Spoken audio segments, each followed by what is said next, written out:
Hello বন্ধুরা, কেমন আছো? আশা করি সবাই ভালো আছে, আমিও ভালো আছি। আজকে সকালে উঠতে আমার দেরি হয়ে গেছে, উঠেছি আজকে সকাল 6:30টায়। উঠে সমস্ত বাসি কাজ সেরে স্নান করে পুজো দিয়ে ছেলের জন্য টিফিন বানালাম, পরোটা আলু চচ্চড়ি করার পরে ছেলেকে খেতে দিলাম। ছেলে খেলো আর নিয়ে গেল। তারপর আমি টিফিন খেলাম। টিফিন খেয়ে রেশনে গেছিলাম, রেশন দোকান থেকে গমটাকে তুলে আনলাম। তুলে নিয়ে আসার পরে সবজি সব আমি কেটে নিয়েছি। আর দুপুরবেলা কী কী রান্না করব সেটাই তোমাদেরকে দেখাবো। তোমরা দেখতে থেকো, পাশে থেকো, সঙ্গে থেকো। করবো পনির। ছেলে বললো মা একটু পনির খাবো, ছেলের জন্য পনির নিয়ে এসেছি। আমি নিয়ে এসেছি 150 টাকা মতন পনির নিয়ে এসে আমি পিস পিস করে নিয়েছি, রেখেছি। এবার ভাজবো এটা পনিরটাকে।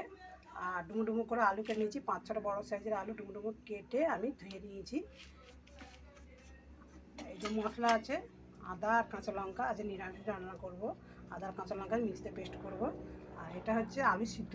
আলুটাকে সিদ্ধ করে খোলাটা ছাড়িয়ে ফেলে দিয়ে নুন আর হলুদ, একটু জিরের গুঁড়ো, একটু ধনের গুঁড়ো দিয়ে মাখিয়ে রেখেছি। আর 5টা কাঁচা লঙ্কা ধুয়ে আমি কুচিয়ে রেখেছি ঝাল ঝাল করে।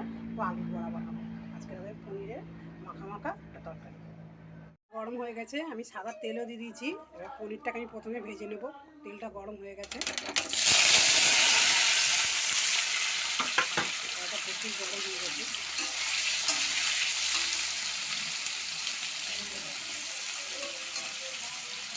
পনিরটা ভাজা হয়ে গেলে আমি তুলে নেব। পনিরটা ভাজা হয়ে গেছে, আমি তুলে নিয়েছি। কড়াই একটু সাদা তেল ছিল, আমি আবার একটু সর্ষের তেল দিলাম আর একটা তেজপাতা কুচি দিলাম। এই আলুটাকে দিয়ে দেবো, আলুটাকে ভাজা হয়ে গেলাম।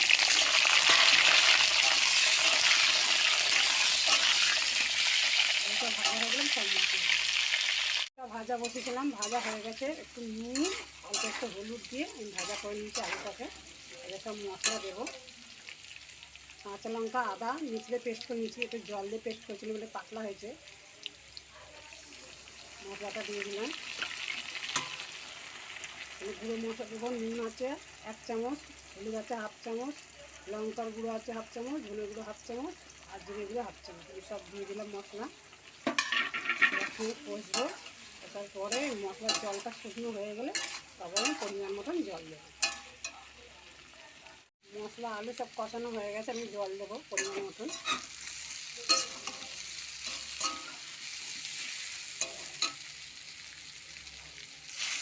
1 মগ জল দিলাম, ওটাই থাকবে, আর দেবো না। আমি এবার চাপা দেবো।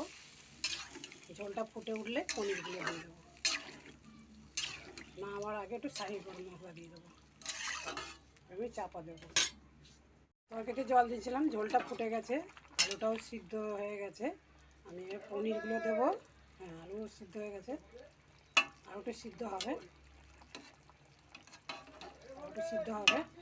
একটু শাহি গরম মশলা দিয়ে দেবো, অল্প করে দেবো, সামান্য দিয়ে দিলাম।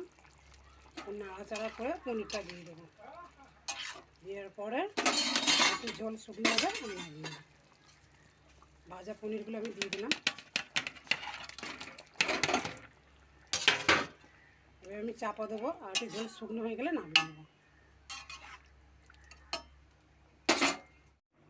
আমার দুপুরের রান্না শেষ হলো, এখন বিকেল 4:15 বাজে।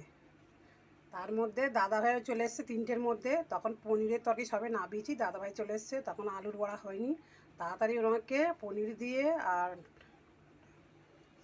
লাউ ডাঁটার তরকারি হয়েছিল সেই দিয়ে ভাত দিলাম। তারপরে বড়া কোনো রকমে ভেজে ওনাকে দিলাম খেতে। উনি বাড়ি আসলেই তাড়াহুড়ো করে, উনি এক্ষুনি বেরোবে, তাড়াহুড়ো করে ওনাকে খেতে দিয়েছি। ওনার খাওয়া হয়ে গেছে, আমার রান্নাও শেষ হয়ে গেছে। হয়েছে আজকের ভাত, আর হয়েছে পনির দিয়ে আলু দিয়ে মাখা মাখা একটা তরকারি, আর হয়েছে লাউ ডাঁটা দিয়ে ছোলার ডাল, শুকনো লঙ্কা তেজপাতা আর জিরের ফোড়ন দিয়ে, সাদা জিরের ফোড়ন দিয়ে লাউ শাকটা রান্না হয়েছে ছোলার ডাল দিয়ে। আর হয়েছে এই যে আলুর বড়াও বলতে পারো বা পকোড়াও বলতে পারো। এই রান্না হয়েছে। দাদাভাই খাওয়া হয়ে গেছে, আমি এবার খাবো। মেয়ে পড়া থেকে যখন আসেনি, মেয়ে আসলে মেয়েকে খেতে দেবো। আর বাসন তাহলে অনেক পড়েছে, এখন মাজবো, বারবারটা মুছবো, জামাকাপড় বাইরে আছে তুলবো, গুছাবো। আর বন্ধুরা, আমার ভিডিও দেখতে থেকো, পাশে থেকো, সঙ্গে থেকো, আমার সাপোর্ট করো। তোমার সব ভালো থেকো, সুস্থ থেকো।